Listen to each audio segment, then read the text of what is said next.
2 months. We survived somehow. So, for me, it's not the hill to die on. If you want to keep it for 2 months. Well, I don't know, that's my idea. My idea is the main thing is the process. The result, which we had before, was what they wanted. They wanted Cassidy pens. I had no idea what they were. But I didn't mind it because it was a student. It was a student thing. I'm not sure it was as pure the first time around as you'd think, because the student, I guarantee you, there's never been a student in this school that knows what that means. But however, the one who did, they got it in. But nobody The rest of objected to them it. who didn't, Didn't care. all had to suck it up. Well, they didn't care. They Well, didn't he, care. my They student did not didn't- care. they But he didn't care, they didn't get to wear sweatpants anymore. That was. I So just I want to let you wanna- guys have finish your comments Sure. and we can figure out who the board is. I do just want to add that these are definitely not just our ideas. We hear from the students all the time, It and has so. to be a democratic process, though. Absolutely, I just don't want anybody to think it's just These ideas us. will be in the dress code, I'm not objecting to any of them. Sure. I guess. But, the thing is the process, and just because you've heard casually isn't the same thing as the process. And so, that's the only thing, to me, that's so much more important. And that kind of a consensus will bring about greater compliance. It will. In the end, in the beginning, you may have a bit of a rocky start, and I would just pretend you don't even see what they're wearing for a month or two. I think we just Support that. work the way we have, and with the understanding that the kids are working towards. So if we were to bring up the conversations in roundtables, bring up the dress code, ask them for their opinions, sit back, take notes, see what they say, maybe we We can don't have have, a government then to sort of draw together, which is a problem, I think. but you're getting from all the We will by students, October. every single student, But not just the you'll government. bring it to the government, though. But they don't have a We government. can, or we can Bring have up a students ideas. form a committee for dress code. I don't know the correct This process. might actually be an interesting thing for each roundtable to see. The leaders will probably be very passionate about this.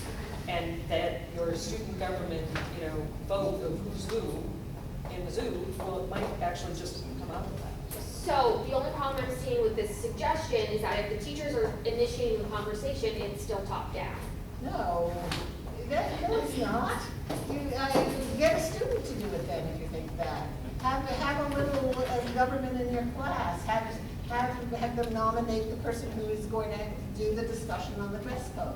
But So, I think let's- what Ms. Brown is saying is that she has the sixth graders and they don't know who they don't know in those classrooms. All right, so maybe a So, little adjustment for them. let's- The rest of the school. Let's reset the conversation and get on track a little bit. I think that what we would like to see is that the policy stay as it is for now, and then have something proposed to the board in October. And probably the most critical part of the proposal to the board in October is how were the students involved in the process along the way. There's probably 100 different ways to solve that with roundtables and committees or student government or whatever. And I think that they all have equally viable ways of proceeding forward. That's my opinion on things, but I think that with respect to us getting the board action taken care of here tonight, I want to reset our focus a little bit, come back to what we do with the dress code, what's the board willing to do as an action, if anything. And I think the proposals, the choices are to either adopt the one that has been developed by the teachers that was presented to us, or table it until a date certain. I really find it very important that I hear what the parents were here to say tonight. And they would like us to hold this until the kids are involved. And I think it's important to me. I also think it's important to have a date set, that something has to be presented to us by our board meeting. We can't go half a year before it's done. That, I think October is plenty of time. 45 days. I think it is, and I don't mind setting the expectations. I don't know, when you set a deadline, there's always sort of a or else what.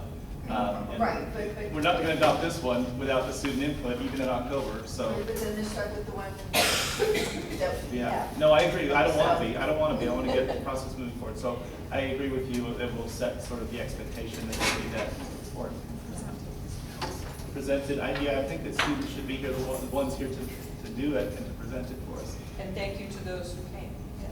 Thank you Yeah, to those absolutely, who- coming out in the summertime to have something to speak about with this, it means you're invested in the issue, to a great degree, and that says a lot about you. So, what's the will of the board? Is there a motion to either table till October with the expectations that we discussed? Or, and I'm pretty sure there's not a motion to adopt this I one. would make a motion to table. Motion to table to our October board meeting with the expectation that a student-driven policy will be presented to us by students at that meeting. That sounds very good. There you go. So- Second for that? I'll second it. Second. Susan did. Just a discussion point, before we take a vote, I really want to hear our teachers in the back here, and that's what kind of thing may not be a part of it, to just be able to give them something that they can enforce and say, take sweatpants off the table. You don't have to look at it the other way because they're no longer in this. Okay. So at the moment, there's a motion seconded to table till October. If you wanted to take some action to amend that motion, that would be the appropriate parliamentary procedure to do the action that you're talking about, which is a motion to amend the motion on the table to delete the sweatpant policy. Yes. Is there a second for the motion to amend the motion on the table to delete the sweatpant policy? I'll second it for the purposes of discussion. I support doing that for the teachers as well. I think it's a very, very close question in here when you hear the interests of the students and the interests of the faculty, because as a board, there's reasons why we should support both of those groups. And it's a very difficult thing for me to look at all the hard work that the faculty did and not give them the support for the decision. And so supporting deleting the sweatpants is giving them at least something that they can do that gives them an enforceable rule. So that's why I would, if it's the will of the board to make such an amendment, support that. Is there other discussion on the idea? Yeah, clarification on the motion. You're saying that it's a combined motion, that the proposal be tabled in addition to editing the current handbook? I would ask that you do that in two different motions. Well, we're working on the amended motion, so Yeah, we sure. would take a vote on the sweatpants, and then we would go back to Yeah, the original. I would normally do motion. them separately as well, except that there's a properly made motion and second to table. And once you table it, there isn't any order of business left to deal with on the sweatpants because you tabled it. I would differ on that. I think the tabling motion is relative simply to this document, and the other edit to the handbook could take place at any time. If that's the will of the board, I think I can argue with that process. I think that's a more, well, you know, certainly I have been a teacher, I know how hard it is to be a teacher, respect the teachers, but we have to preserve principles that the school is founded on. And sometimes the teachers, understandably, want to just do things, get them done, have it be easier, have it be easier. I don't think they took an easy path. I think they worked on this process. So let's deal with the procedure first. Sue, are you willing to withdraw your motion and have it considered as a separate item following the motion to table? Yes. Okay, and as a I will seconder, I withdraw. agree with that. Okay, so the motion on the table, before the board is to table this dress code policy The new dress code policy as presented. until October, when we will get a student-driven replacement for that. Is there any further discussion on that motion? All in favor say aye. Any opposed? Any abstaining? So 5-0-0 to table this. And now, Sue, I would entertain the motion that you had. I really would like to bring forward the motion that we, in support of the teachers and in support of the students, give the teachers an opportunity to have something that was very difficult to enforce. Let's take that out of the equation for the first day of school. Let's take it out of the equation and let's fix it. So And the there's, students can fix anything else by October. No, well. But let's be clear Fix that that too, if they want to put the sweatpants down. Right. the If they want- sweatpants doesn't mean pajamas, it doesn't mean all these other things, Right. right? We're talking, Wait, are you in favor of promotion? I'm having a discussion. Oh, okay. If I may suggest, it might be easier if you put the current language on the big screen, and then perhaps your motion could be phrased as such that edit it in a form that Yep. should be adopted, I would know how to insert it. Yep. So Lauren, would you mind please projecting section 3.7 Page 33. Yeah, Page 33. the header called Enforced Guidelines for Bottoms. Thank you. Thank you, technology.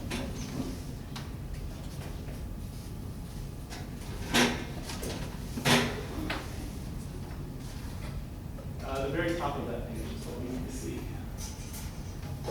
I think we're looking at the last Yeah, one. enforcement guidelines. Enforced guidelines for bottoms. Yeah. So the page number is a little different, it's on 33. I'm Yes. thinking you're going to go after this line here. Yeah, it is, it just is at the top of 33 on my book, so it didn't show. So that is the bulleted item, the last one under enforced guidelines for bottoms, which says, no sweatpants or gym shorts. For gym class, you may change into these and then change back into school clothes after gym. Personally, I don't have to with the change part, but if it's not happening, I probably don't have time. The real question is whether you delete the ban on sweatpants in the beginning of that bullet. So you would delete sweatpants or those two words would be deleted. That's one way to do it. I mean, just remove those two words. I would actually take out the first sentence. No sweatpants or gym shorts, period. You don't need the other part then. Because you won't have to change if you don't ban them. And that's what I was hearing, is that they're coming in because they are going to gym. And we don't actually give them a place to change for gym. So the proposal could be to delete the entire bullet item. Certainly allowing that if the students choose to bring it back or bring back something similar. I know you kind of started that as a motion and then we started changing it. It's all good. The text. Just let me know. Okay. So Sue, what kind of motion would you like to make? I want to give the teachers something that they do not feel like they have to completely ignore a rule that is in the handbook on the first day of school. I want to give them something that they can enforce. I believe from what I'm kind of gathering from this discussion, it would be deleting that bullet for the beginning of school. And obviously, whatever comes out of this organic process, the kids, there's gonna be kid-driven, it's gonna come kid up. For all we know, sweatpants are gonna come right back and not be allowed. But for right now, for the beginning of the year, I personally motion that we remove that bullet point in support of the teacher's request. All right, is there a second for Sue's motion? I'll second it for discussion. Barbara, you had something you were trying to add? No, I was just saying, I was a little concerned about the gym short part, but there is already a guidance for shorts. Right, exactly. Lengthwise and all that. So, Covered, right, yeah. so that was my only concern, because gym shorts could be, Yeah. you know. All sorts of things. Yeah. For the reasons that we've discussed before, and I think that Sue has articulated, I support the motion. If there's no other discussion. There is discussion. I feel that, that you're violating the basic principle of the school. And to make things easier for the teachers, but that the principle is more important. And it won't be that hard for the teachers to wait a month or two. It just won't. And so, you know, I just feel like if you believe in this school, if you believe in the concept of allowing students basically in the social realm, but also wherever possible in the academic realm too, to genuinely make these decisions, that you wouldn't want this to happen. You just wouldn't. Even though you want to support the teachers, and that is a very nice and good thing. But the teachers themselves should passionately believe in the mission of the school too. And what they want is, they want some clarity, they want, all that stuff, that's all good. But sometimes in a democracy, things are not that clear, they're not that easy, they take a long time. Democracy is a pain in the ass, actually. And so we have to put up with that. I appreciate what you're saying. I have a question for you. You're at the school all the time. I'm listening to the teachers who seem to think that, I'm not here, so I don't know, that sweatpants are a huge issue and that they're constantly looking the other way. Do you feel it's as big of an issue as the teachers are saying? My position on the dress code is I would want uniforms.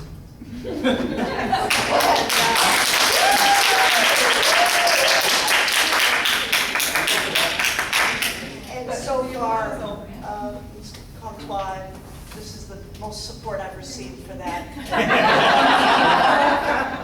So I'm gonna leave my comments at that, but I'm gonna also add this one point.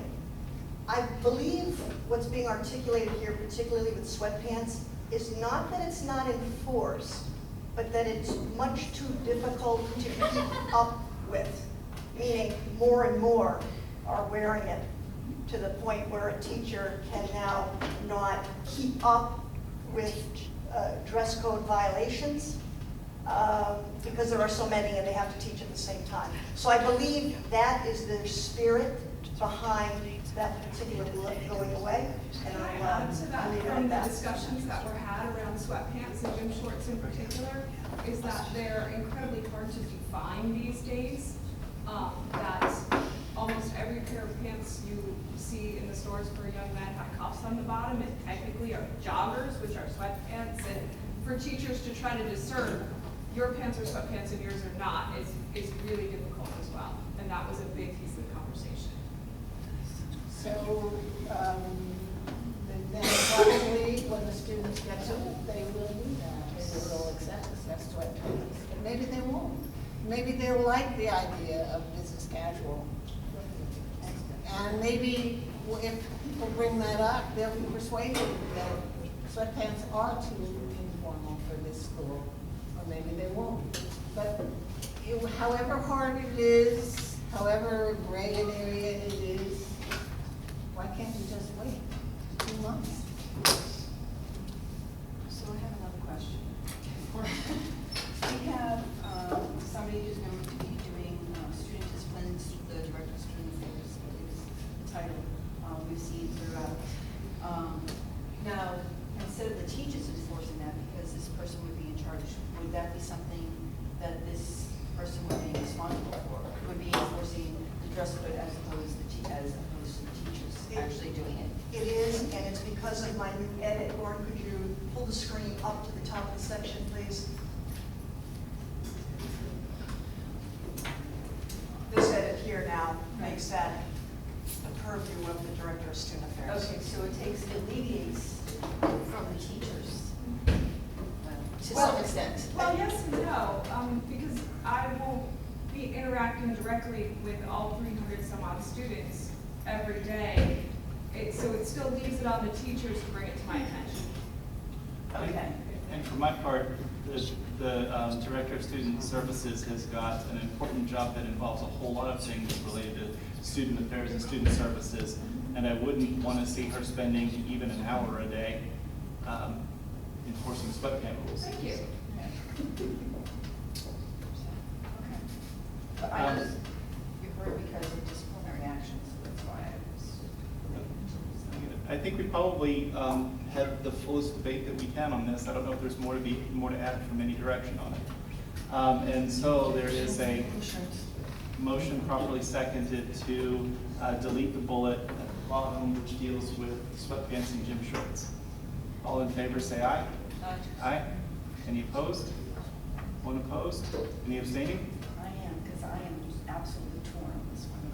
So you voted yes. It's challenging, yeah. You voted yes. So the motion carries 3 to 1 to 1 to delete this item from the student handbook. Man, agenda somewhere here, don't we? That concludes our consideration of the item of the dress code presentation for this meeting, although we will certainly have more to say about it in October when the students bring us back their thoughts. Item D on the agenda is adopt business curriculum and Mr. McKenzie presenting. So, please. We have a slide to go with this. I don't have a way to put it up because I'm on this other computer and it's in your email and I can't get it from my email.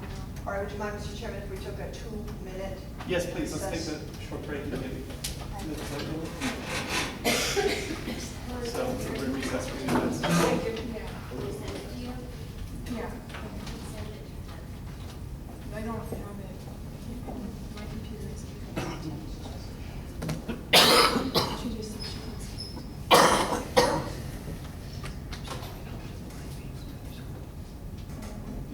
Thank you.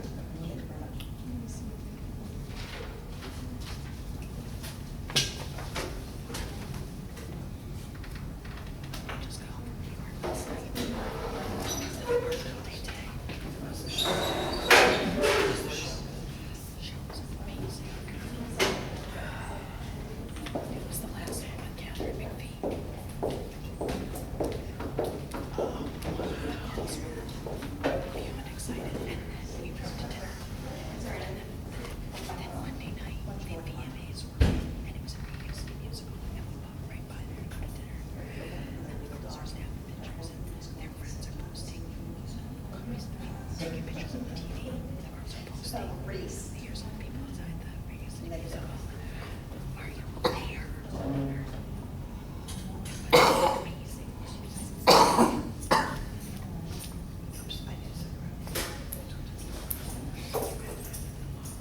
Mr. Chairman, we're live and on the air.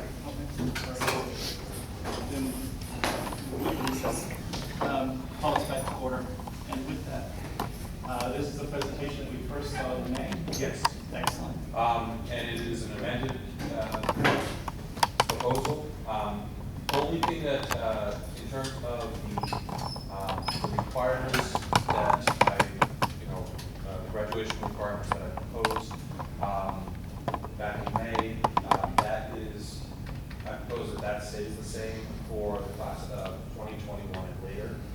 However, with the class of 2019 and class of 2020, this year's current upcoming seniors and juniors, because they haven't had a lot of time in terms of the opportunity to have a business elective or a technology elective, that I would like to amend it so that those 2 grades only, they still have to do the requirement in Tech 1, they still have the requirement in economics and ethics, they still have the requirement of personal finance or accounting and entrepreneurship.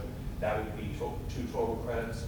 The 1 remaining credit, instead of being a business with technology required elective, it would be 1 credit for a general elective. So it would move into the general elective total, so it would not alter the overall graduation credit requirement. In the past 2 years, we've started adding technology electives. However, many of them have been AP courses, which for an average student, that is probably out of their reach. In addition, they haven't been around that long. So a student that has been a senior has not had 3 or 4 years to be able to complete a business or technology elective requirement. However, many of them have been taking other electives kind of to fill their schedules. I have a question that Yes. I can't see from here. So, your suggestion, we're still meeting / exceeding what the state requires. Absolutely. And how much does this differ from what the charter has set forth? The biggest difference in the charter, it mentions that there is a 0.5 digital portfolio requirement for 0.5 credits. That is a state requirement that the students complete a digital portfolio. We had it in the charter listed as a 4-credit class. However, the digital portfolio is incorporated in everything that we do. The fact that we submit things through Google Docs, that students have folders, already, their documents are already digitally saved, so that to grant credit for a 0.5 credit, which other schools do not do. Again, most other schools also incorporate it in their general curriculum. It would be basically offered 0.5 credit for something that can't really be, almost can't really be graded or rubriced, because it is so kind of ingrained in everything that is going on these days in education to begin with. So it would almost be like, it's almost a worthless half credit. A student is going to be doing this stuff anyway for all their classes. To award them an extra 0.5 credit, it's basically a phantom credit. They haven't done anything to really earn that credit, and most schools have recognized that.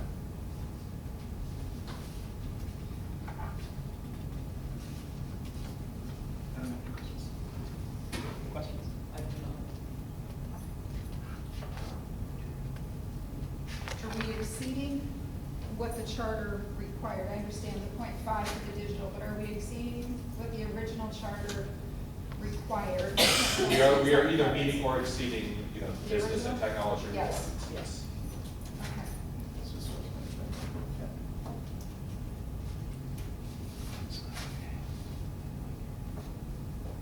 Okay. While I'm looking for that, if we don't have any more questions, then the appropriate action by the board is to consider whether to adopt the proposed technology curriculum.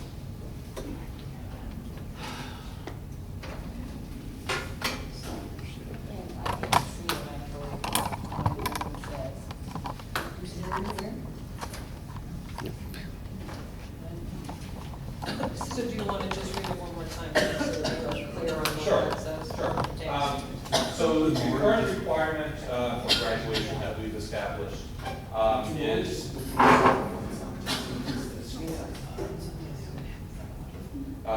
so the current credit requirement is half credit in Tech 1, a full credit in economics and ethics, a half credit in personal finance, a half credit in accounting and entrepreneurship, and then half credit in a digital portfolio. And that's all in red.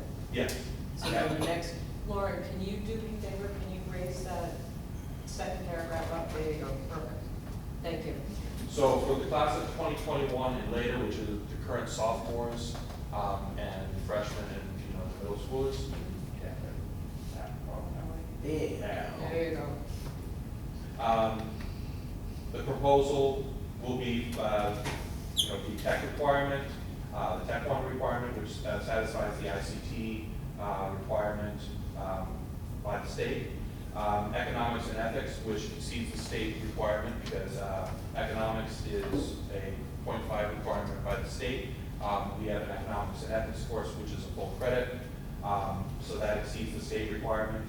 Then we've got personal finance. I have it now as personal finance or accounting and entrepreneurship to give students a little bit more flexibility in terms of their course of study. And then 1 credit in business or technology electives. Business and technology departments have been combined into one since there is a lot of crossover, including in terms of what they teach, subject matter, and also in terms of many of the teachers. A lot of them have backgrounds in both technology and business. So that was the original, proposal that I had for everyone when I proposed this back in May. However, especially as been going through scheduling classes and going through each student's checklist of what they need to graduate. For the kids that are juniors and seniors? Yeah, I do that with every high schooler. I have a checklist Okay. to make sure that they are satisfying, their graduation requirements. Especially with the current seniors and, to an extent with the current juniors. They're easily able to satisfy the tech requirements. That's, typical freshman year course. Economics and ethics, most students are taking that 10th grade. Personal finance and accounting and entrepreneurship, those would still continue with that. Those two classes would be, you'd be able to choose one or the other. It is also, recommended by the teachers. They're trying to kind of increase the difficulty level of it so that a student really needs to have a grasp in Algebra 1, which some students are coming in at, say, 9th grade. They do not have that yet. And then instead of 1 credit for the business and technology requirement, the current juniors and seniors would have that 1 credit would be a general elective requirement. So there's, gives them a lot of flexibility again, because, in many cases there have not been the opportunities for them to take a non-AP course in that subject area. So one question would be, is there a VLAX option for the juniors and seniors to do what's required of the kids when they're going to be sophomores? There are some VLAX options, yes. And could we make that available during the day for them to get through? Or is this general elective because you're actually watching what they have actually? Honestly, because I'm watching what they have. I mean, especially with the seniors, many of the current freshmen and sophomores, because they've been going along at kind of an advanced pace at the middle school level, they've been accumulating high school credits in many of them in 8th grade. So some of them are coming into 9th grade already with 3, 4, even 5 credits. The current seniors, they did not have that opportunity. We did not have high school classes when the school first opened. So all of a sudden it became, okay, you've got 4 years to get 26 credits. That time frame, proved to be challenging to some students, especially students that were, in 9th grade, they might have been, 1 year behind in math. If they weren't at Algebra 1 by 9th grade, if they were still in Math 3, then they're already a year behind. Okay. Thank you. Mr. McKenzie. Any other discussion or questions? Yes, I think we just need to be careful. We have laid out what we would offer for credits and classes, and I support what Greg is saying. I think it makes sense.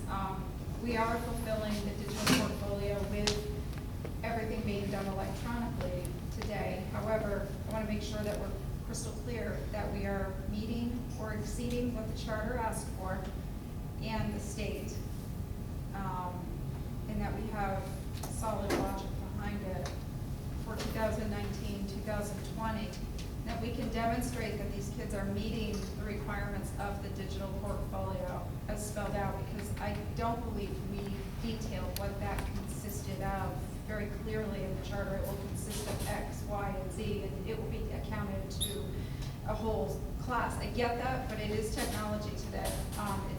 It's used in the school, so I just want to make sure we're meeting or exceeding what we set out to do and what the state requires, and we're offering courses that are required for graduation by the state. We have all of those in-house. Yes, now. and the digital portfolio requirement, I'm assuming, judging by that, that it came from the state expectation, that high school students do have a digital portfolio requirement. But it does not specify that it needs to be a class. And in many cases, you know, especially college applications, that is now, it's all digital. You know, and, you know, many colleges, you know, a number of them want to see sample work, you know, or, you know, have that available so that, you know, that's where that digital portfolio, you know, gets incorporated. So it is, you know, we have it to the point where a student can, you know, easily upload their, you know, their work from, you know, past courses, you know, especially going forward from their 6th grade, you know, for some students from the 6th grade to the 12th grade, they will be able to see, you know, all their English papers that they have, unless, you know, unless they're going through and deleting. And I know computer science classes maintain, Ms. Marquette said they maintain a digital portfolio. Yes. Yes.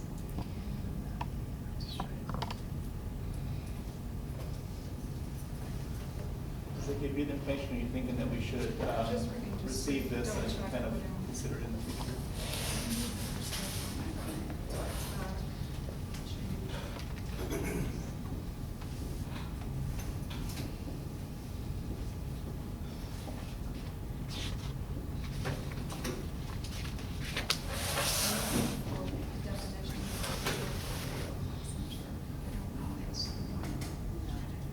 I didn't see one. No, I don't either, so as long as we Yeah, can it's- satisfy that requirement of a digital portfolio.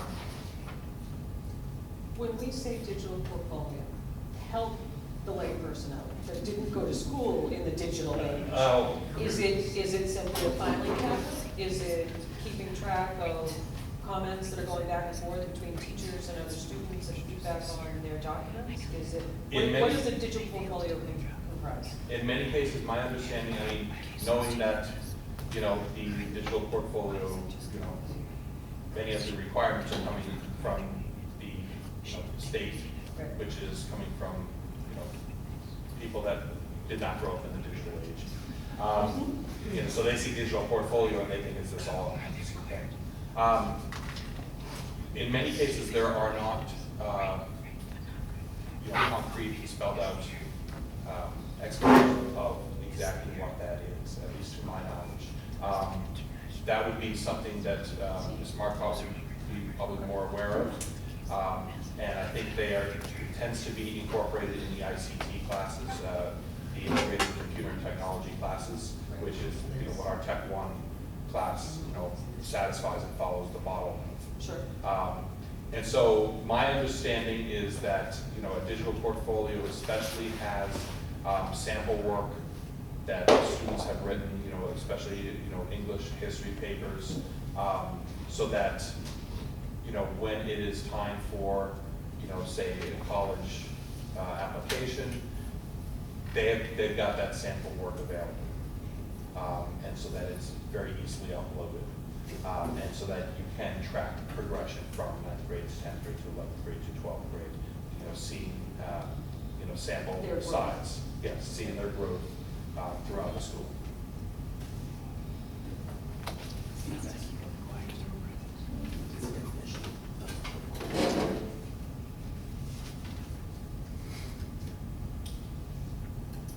In terms of what's in our charter and under the leadership goals, there's a bullet that talks about for 4 years in the program, at least 90% of the students would demonstrate advanced characteristics and skills of leadership as measured by a rubric for assessing relevant evidence contained in each student's portfolio.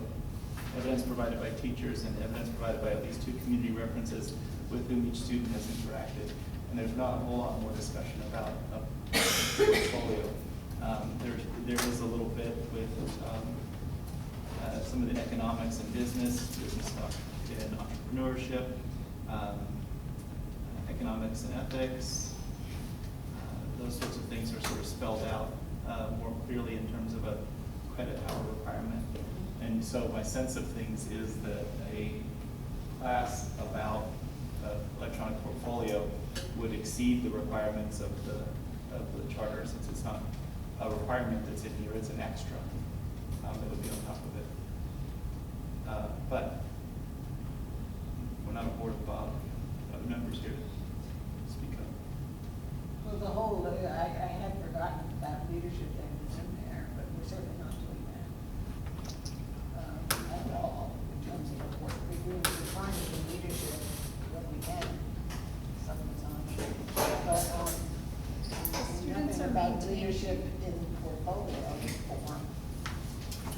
what was the wording one more time? Yeah. In the leadership bit? Yep.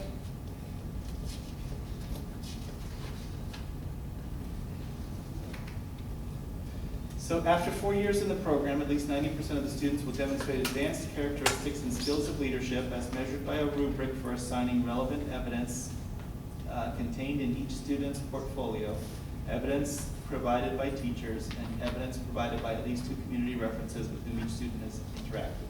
So I think Google allows, sorry to go to Google, but I believe Google Docs allows for teachers to comment, Yes. and it allows for feedback from anybody that's involved in the project, but especially the adults, the teachers. So I think we are doing that. Are we doing it as well as we could? It'll get better every year. That would be a goal. So that's comments about leadership as opposed to comments about academic achievement.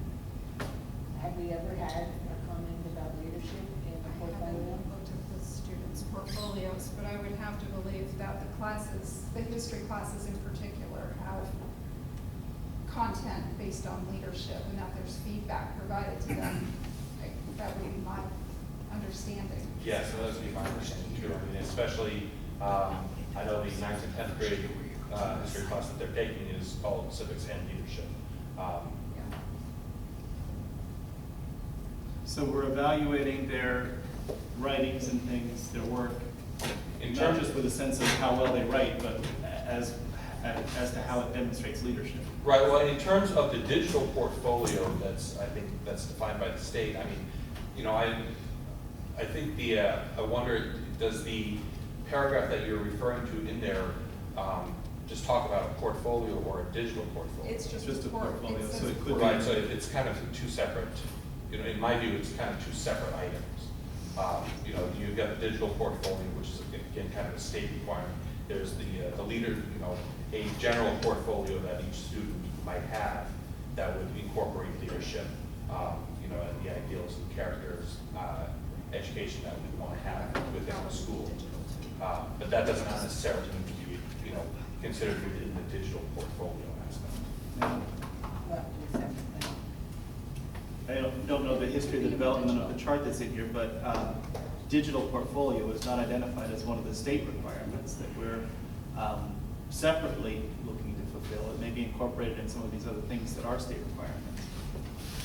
And that, it's also possible that that requirement was added kind of as a general overall statement after the fact, you know, of the charter being written.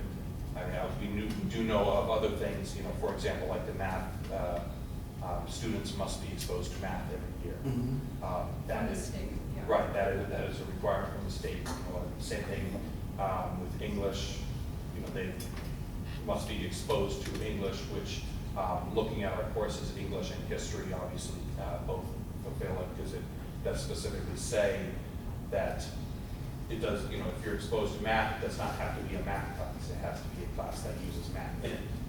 So science classes, many computer classes, you know, and you know, I've seen from other schools, other, you know, cooking classes and fabric classes and sewing classes because they use measurements. So to the extent the state has a requirement to get a half a credit in the digital portfolio, It's not they do not have a credit to have half, they do not have a requirement to have a half credit. They just have to be basically exposed to a digital portfolio. okay, I misunderstood that as the first red chart that we had at the half credit, and I took that to be a That was coming from the What we used to do. the graduation requirements that. Okay. So the one thing that I would just point out, something is, we can't forget that we have this committee and the way that we want to do this, you know, job portion of Career this. pathways. And they're going out into the community and doing things. That kind of takes care of that leadership portion. So, it hasn't happened yet, but. right, exactly, so we're coming at it from both sides, but it's also a moving target as well. So I don't think that paragraph that was been, or the bullet point that we've been looking at is a complete mess. I think we're getting there, and it's organic, and we do have students that are helping to lead that charge. Yeah, I think the discussion next month will clarify that when Christie's here and the student working on it for career pathway, community engagement, having them out there learning how to lead, how to be responsible. That's a good point. We have Various various so we're- nonprofits. It hasn't been more yet, but it will be. Exactly, and we're way further down the road than we have been in the past on that one. So I think that bullet point. So Greg, what are you asking of us tonight? What's before us is to approve the change in the curriculum, and I think that we've established by taking a look at our charter that we feel like we're meeting the requirements of our charter. Are we comfortable with that, or are we not? We won't be assigning the half credit for it, but we do have the digital portfolio, which we need by the state anyway. So we definitely are fulfilling that. I think from what Greg is saying and looking at that, we're exceeding what the charter is requiring. That was my sense, too, because there's no requirement in the charter for a half credit of digital portfolio or any other mention of digital. Well, I think it is. Yes. Let me see. We've had some. Page 22. Not in the charter. We have to have digital portfolios for our kids. And you can't even know everything.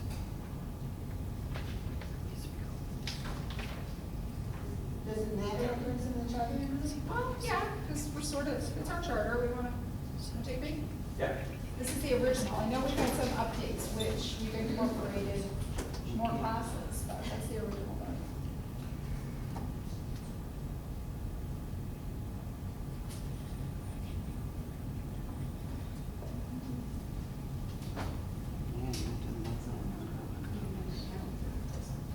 Right? Right. Right, we're not leaving anything out. So the reason for sort of pausing to take a look and make sure we're doing that, we can exceed our charter as much as we'd like to, but we have to make sure that we're not failing to achieve something that's in the charter.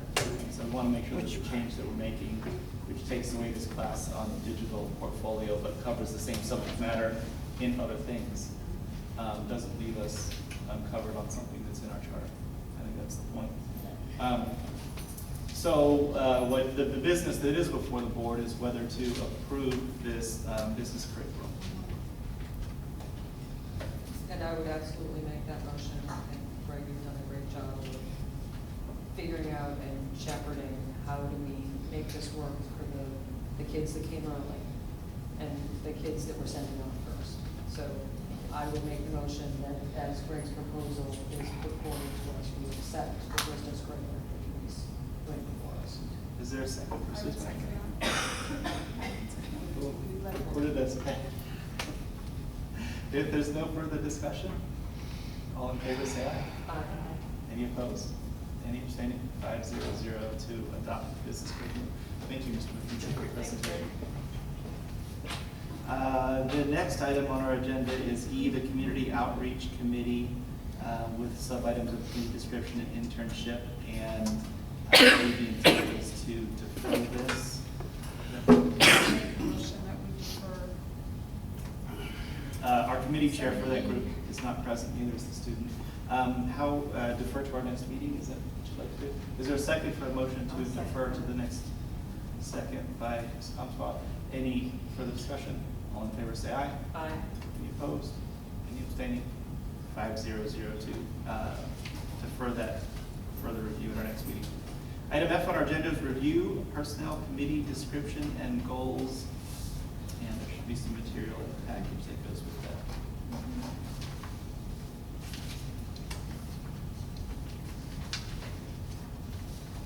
That is the page, about a half page of text that begins with GA, personnel committee goals. So those goals are described. It says the board recognizes the responsibilities of the personnel committee. The board is dedicated to providing oversight and has outlined the responsibilities of this committee. The board's specific personnel goals are to review and recommend benefit programs sufficient to attract and retain qualified employees as requested, to review the assignment of personnel with administration to ensure that they are utilized as effectively as possible, to recommend salary proposals and positions to the finance committee, to assist administration with possible employee disciplinary actions as requested. And that was approved by the personnel committee and recommended to this board. The committee heard it on May 30th, 2018. And so are we considering adopting this, or is this just a? That's the description for the Yes. percent. Okay. So what's the will of the board with respect to adopting this recommended personnel committee? What's that? Let's adopt it. Okay, motion to adopt, okay, any second? Second by Sue, discussion? All in favor, say aye. Any opposed? Any abstained? One abstention, so 4-0-1 to adopt the personnel committee goals. And then internship versus volunteering for students. No, it's under community outreach. Yeah. I'm sorry, You I went got up- the we're wrong going down the thing. chain. Jumping up the agenda. Keep going forward, please. Got old eyes. National Assessment of Educational Progress, NAEP. So our school received a letter from the state of New Hampshire Department of Education last school year stating that our school has been selected to represent schools across the nation by participating in 2019 administration of the National Assessment of Education Progress, NAEP.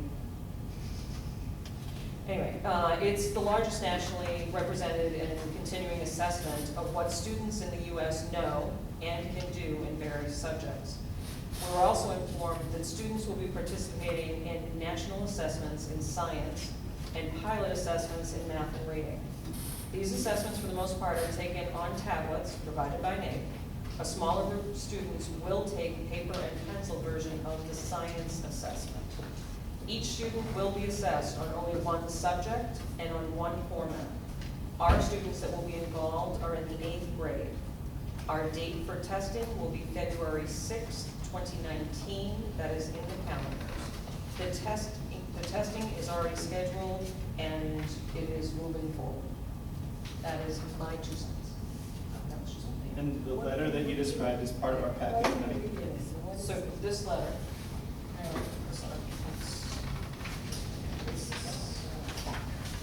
so this is the. This is a letter that, you're reading the letter? Oh, So summarize I it. summarized the letter. Oh, okay. Because this came in, and we've actually already talked about this once.